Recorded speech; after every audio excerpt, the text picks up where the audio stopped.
Hey, morning, ladies and gentlemen. Got a little Sammy Davis Jr. Yeah, he was live at the Sands Hotel down in Vegas, 1971, I think, when he did this one. Good jam. Let me try to play it cool. I'm sorry, I've never met Mr. Peter O'Toole. Hey, kind of going to do a little wrap up. I'm publishing an article on the website. I'm going to tag this video on the website, but I want to give a little commentary on the interview and how I laid this out with the International Association of Field Service Technicians. I spoke with Tony Newman, the chairman. I have a list of the board of directors. I want to kind of address an answer that he gave in the interview.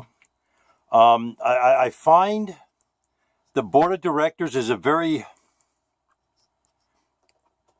balanced mix of management and labor.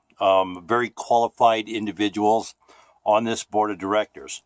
But I'll let the article and the interview speak for itself.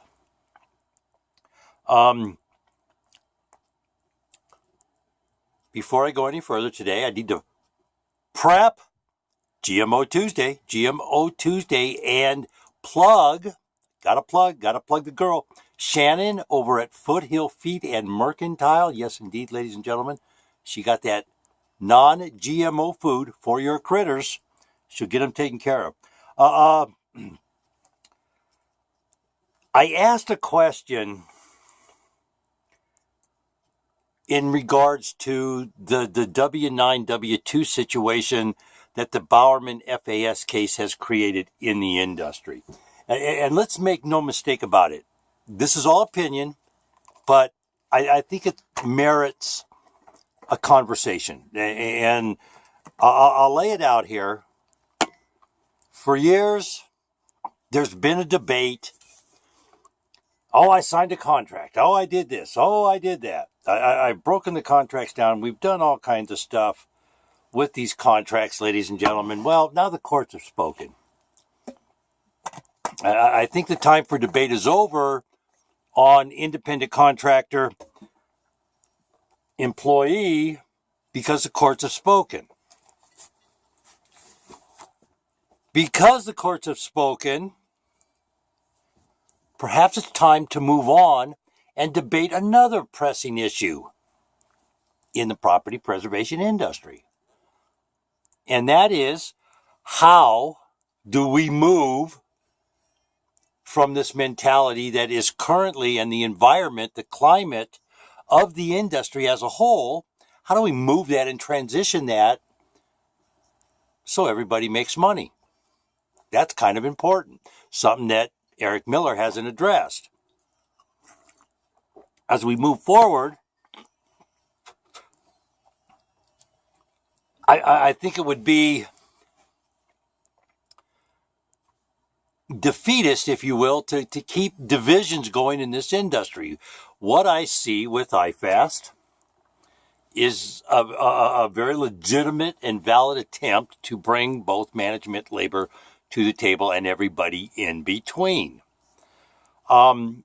This is, I'm kind of dumping this on them. I didn't go into doing this interview to do just one interview, but I didn't say that going in either. And I did it for a reason, because I want everybody to be kind of caught off guard a little bit here this morning and moving forward with this. In the article, you'll notice I mentioned in the beginning that we're going to ask a question each week. We're going to pose a question out there. I'm going to push a question out there. We're going to get these questions from a general consensus of labor throughout the industry. We're going to develop some questions, and we're going to put them to them. Each organization gets to answer the question. It's going to be the same question. We're going to find out who's got the guts to stand up and pay attention, huh? But I think that would be a fair and balanced way not to provide slanted opinion.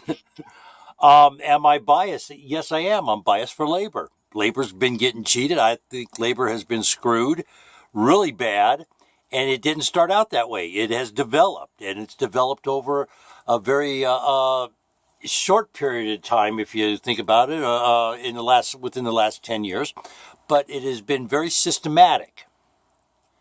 And to me, in my humble opinion, again, it is on a criminal level. I believe RICO violations, the Sherman Act, Bacon Davis, I believe all of it's been violated. The spirit of industry has been violated, and the spirit of business, of conducting an honest, respectable business. That sanctity right there of honest and being an honest, respectable business. That sanctity. Miss Berghorse, or is it Heather Bart or whatever? I saw something from Beers. I think she's down there. Hotlanta? Is that where you might be? Heather, Wilson's wanting to know where you are. He's waiting for his date, man. Where are you, Heather? Yeah. We're watching you. We're watching you. But what? Oh, by the way, I'm talking about Beers. They're also a member of the NAMFS. Beers, a member of NAMFS. What I see happening in the industry, ladies and gentlemen, and I alluded to it in the article. We have companies. I'm going to give a shout out to a couple companies right now, and I think they have a lot to offer for several questions coming up in the industry. Team Ironclad, and I believe it is, while I'm talking, I'm going to look it up, T&J, down in, I think they're out of Florida somewhere too, or in the South Carolina area, but I see their trucks and stuff on LinkedIn all the time. Guys got his stuff together, but they are labor. And part of what's going to happen in property preservation industry that I see happening is a lot of businesses that are a membership, that are part of a trade association's membership. And now that we have two trade associations, I can really be generic, huh? Back to the questions. That is what the questions are about. We have two trade organizations. Obviously, one has a management for stealing mentality, and the other one has, let's bring everybody to the table and talk about it. Let's get a balance. Let's get something going. And I believe that has been the solution back in 2010 when I said, hey, labor needs a seat at the table. Labor needs a seat at the table. Team Ironclad. That's Brett Douglas down there in D-Land, Florida. Let me see here. I'll find, that might be them right there. No. And I know right now there's a lot of companies recruiting. A lot of companies have failed to respond to my question, with the exception of A to Z, who said they were going to look into it. Whether that was lip service or token, the gentleman that gave me the soundbite on that, pretty respectable guy over the years. So I got a feeling they'll at least have a conversation. Whether they do anything about it or not, that's another subject. That we have no thing on. So. Let me go back over here. But this other guy down there, he made a truck, and he showed his truck on LinkedIn. I think it's T&J or T&T. Oh God, I see that. Prop man. And keep the work in the United States, ladies and gentlemen. Keep the work in the United States. Don't be sending it to these companies to process stuff overseas. That's insane. That's just insane. Boy, I don't see nothing here, man. Is MCS up for sale, by the way? I think, hey, they might be up for sale. They might. Are you owed money by MCS? Are you owed money more than 30 days? Are you owed money in violation of the agreement you signed? Lien the property, lien it now so you get paid. I'm telling you right now, lien it now so you get paid. They're trying to dump the company. They see the writing on the wall. They are going to lose. They are going to lose.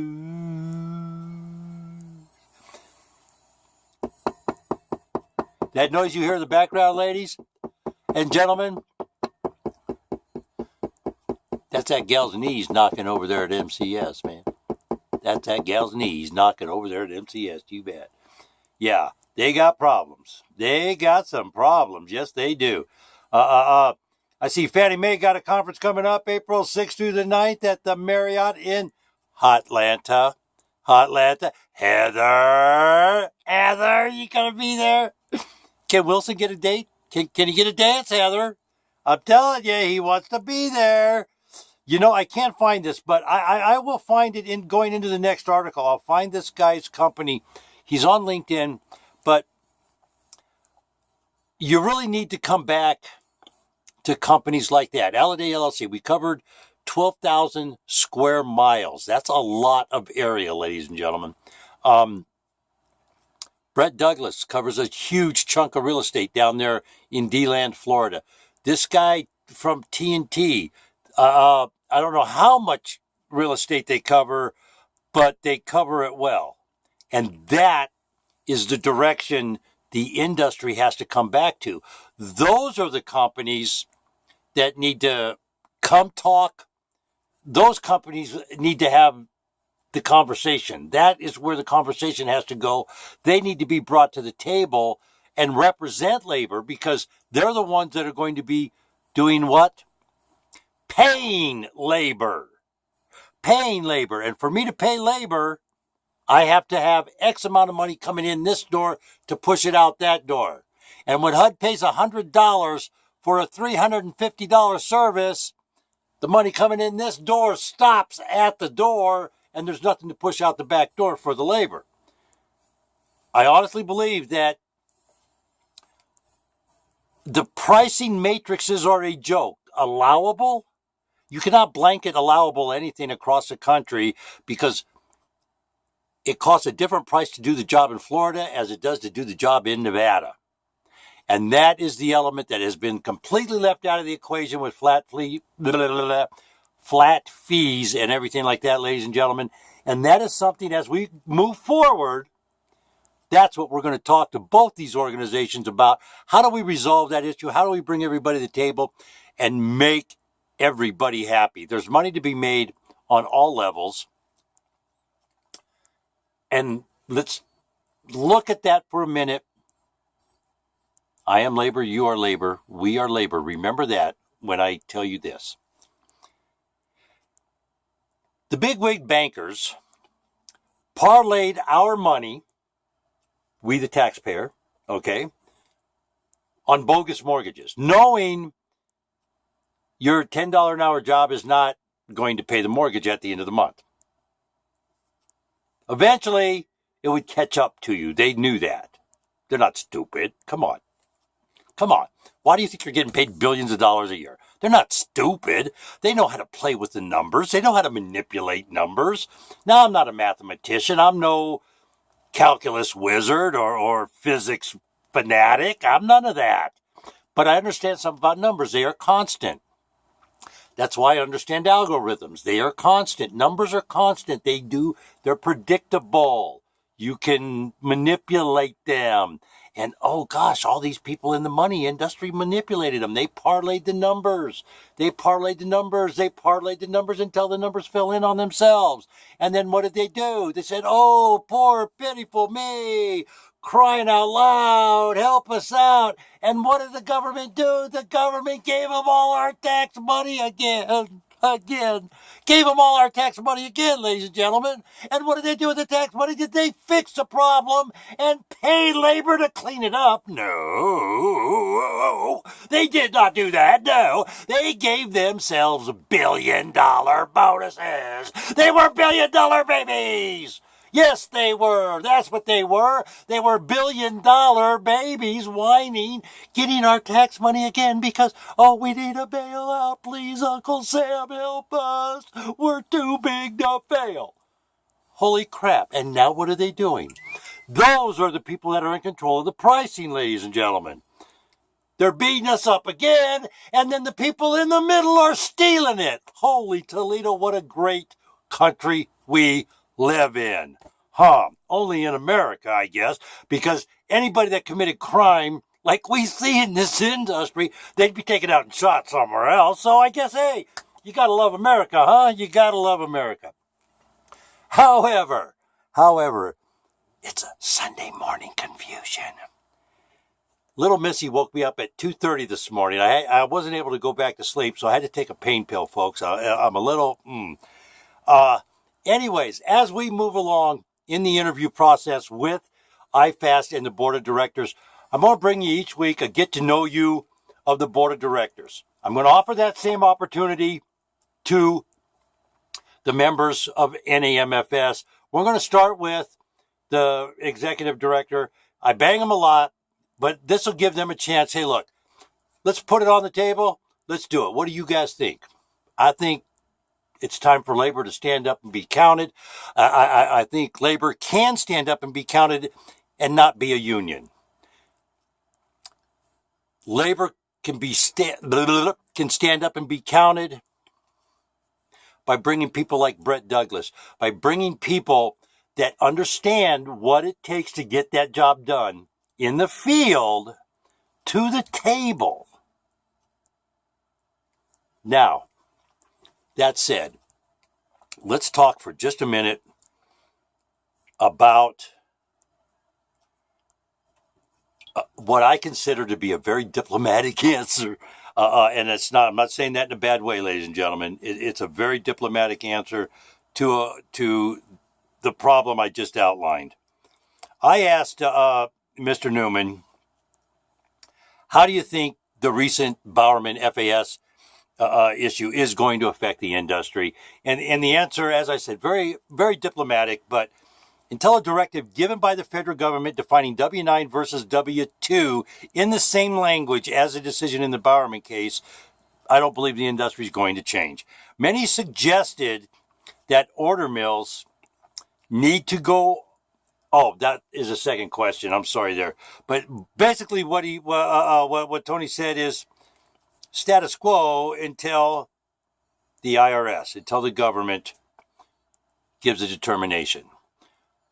SS8, ladies and gentlemen, you need a determination made on your company, you can get a hold of me. I can help. You can get a hold of Paul Williams over there at foreclosurepedia.org, ladies and gentlemen, foreclosurepedia.org, up to the minute fraud reporting in the property preservation industry. He'll assist, ask him a question, make a determination. It's just that simple. I think what we have that the industry has never had in the past is an organization that understands just how intricate, how critical labor is in the solution to what's going on in the industry. I'm going to ask, and I'm going to tell everybody right now, I'm going to send Brian Mingham a letter. I didn't include him in this, but I think maybe he might be a very critical element of the situation too, since he is a pretty good sized guy and he's not a member of NAMFS. So let me send him a thing. I don't know. He may not want to get involved in the two trade association going back and forth, but I know Brian Mingham would have some very positive input for the industry too. That said, ladies and gentlemen, it's time to get out of here for the day. I got to go lay back down. The back's starting to really work me. Hope you had a great weekend. We had snow yesterday. It's sunshine today. It's getting ready to come up. Let's have a great day, folks. Let's all be safe out there.